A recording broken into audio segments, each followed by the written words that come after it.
Hello मित्रांनो, आजचा video हे मराठी भाषेत आहे. काल मी हा व्हिडिओ हिंदीमध्ये केला होता. आज तोच विषय मी तुमच्यासमोर मराठीत मांडत आहे. जर तुम्हाला मराठी समजत असेल तर हा व्हिडिओ खास तुमच्यासाठी आहे. कालचा व्हिडिओचा विषय होता समोसा डोसा विकता का?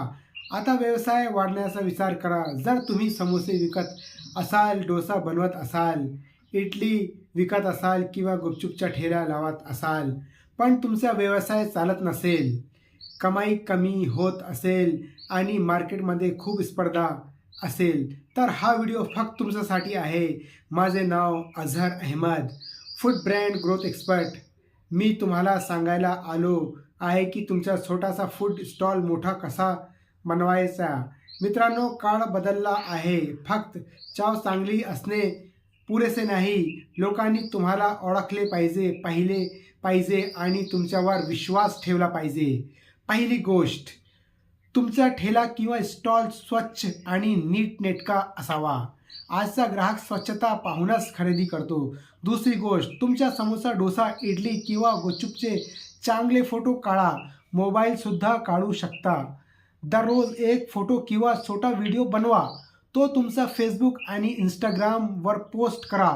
कॅप्शन लिहा, आजचे गरम समोसे तयार, फ्रेश इडली सकाळी 8 वाजल्यापासून. लक्षात ठेवा, जे दिसते ते विकते. तिसरी गोष्ट, गुगलवर तुमच्या दुकानाचे नाव टाका. गुगल बिझनेस प्रोफाईल तयार करा.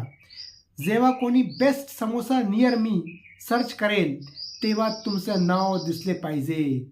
चौथी गोष्ट, ग्राहकांना सांगा की तुमचा नंबर सेव्ह करा. व्हॉट्सअपवर ऑफर पाठवा. 4 समोसे घ्या 1 फ्री. छोटी ऑफरसुद्धा ग्राहक वाढवते. स्पर्धेला घाबरू नका. जिथे स्पर्धा असते तिथे मार्केट मोठे असते. जर तुमची चव चांगली असेल आणि तुम्ही रोज ऑनलाईन ॲक्टिव्ह असाल तर ग्राहक स्वतः तुमच्याकडे येईल. पण जर तुम्हाला हे सगळे करणे अवघड वाटत असेल किंवा कुठून सुरुवात करावी ते समजत नसेल तर मी आहे Azhar Ahmed, food brand growth expert. मी तुमच्या फूड व्यवसायाची branding, social media setup, online growth आणि मार्केटिंगमध्ये मदत करू शकतो. छोटासा ठेलासुद्धा ब्रँड बनवू शकतो. फक्त योग्य दिशा आणि मेहनत लागते. म्हणून मित्रांनो, गरिबीला तुमची ओळख बनवू नका. तुमचा कलेला तुमची ओळख बनवा. आजपासून ठेला नाही, ब्रँड म्हणून विचार करा. जर तुम्हाला हा व्हिडिओ आवडला असेल तर लाईक करा, फॉलो करा, सबस्क्राईब करा आणि तुमच्या मित्रामध्ये शेअर करा. धन्यवाद.